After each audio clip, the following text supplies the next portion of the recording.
అందరికీ హాయ్ అండి. మనకు మిర్రర్ డిజైన్స్ అనేది ఎలా రావాలనేది చాలా మంది కూడా మనకు క్వశ్చన్ చేస్తున్నారు. మిర్రర్ డిజైన్ ఎలా పెట్టాలనేది ఒకసారి చూద్దాం రండి. ఏం లేదండి, ఇలా మిర్రర్ డిజైన్ మీరు రావాలి అనుకున్నప్పుడు మనకు ఫస్ట్ మిర్రర్ డిజైన్ స్టార్ట్ అయిపోయి రౌండ్ సర్కిల్ గా వేసేసింది. ఇలా రౌండ్ అన్ని సర్కిల్ గా వేసేసిన తర్వాత ఏ సైజు అయితే మిర్రర్స్ అయితే మనకైతే ఉన్నాయో, సపోజ్ అయితే ఈ సైజ్ అయితే ఇలా సర్కిల్ గా వేసింది. ఇలా ఈ సైజు మిర్రర్ అనేది ఈ సర్కిల్ లో ఇప్పుడు మేము ఇలా పెట్టేసుకోవాలి. సో ఇలా ఇలా మనకు ఎక్కడెక్కడైతే ఉన్నాయో అక్కడ ఎగ్జాక్ట్ గా ఇలా పెట్టేసుకుంటూ ఉండాలి. మొత్తం అయితే ఈ మిర్రర్స్ పెట్టేసుకున్నాక మనకు అక్కడ డిజైన్ అనేది మళ్ళీ స్టార్ట్ అయిపోయిద్దండి. ఒకసారి చూడండి, ఇప్పుడు నేను మిర్రర్స్ అయితే ఇక్కడ మొత్తం పెట్టేశాను.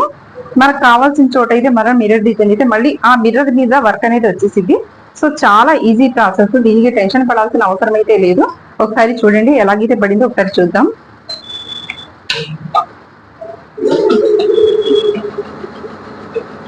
సో ఇలా మిర్రర్ పెట్టేసుకున్న తర్వాత ఈ మిర్రర్ మీద వర్క్ అనేది వచ్చింది. పచ్చ పచ్చ పచ్చి మట్టి బొమ్మలా అల్లి బిల్లి వెన్న పాల నురగల అచ్చ తెలుగు ఇంటి పూల కొమ్మలా దేవదేవుడే పంపగా ఇలా దేవతే. చూసారు కదండి, మిర్రర్ డిజైన్స్ అయితే ఎలా వేయాలో మీకు డౌట్స్ అన్ని ఇంకా క్లియర్ అయినట్టే కదా. చూడండి ఫినిషింగ్ అయితే ఎంత బాగా వచ్చిందో, ఈ డౌట్ అయితే ఏం అవసరం లేదండి.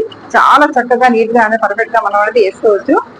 ఇంకా మీకు వివరాలు ఏదైనా కావాలనుకుంటే మనకు కనిపిస్తున్న నెంబర్కి అయితే ఒకసారి కాల్ చేయండి. మీకు మిషన్ కావాలంటే బుకింగ్ అయితే చేసుకోండి. Thank you.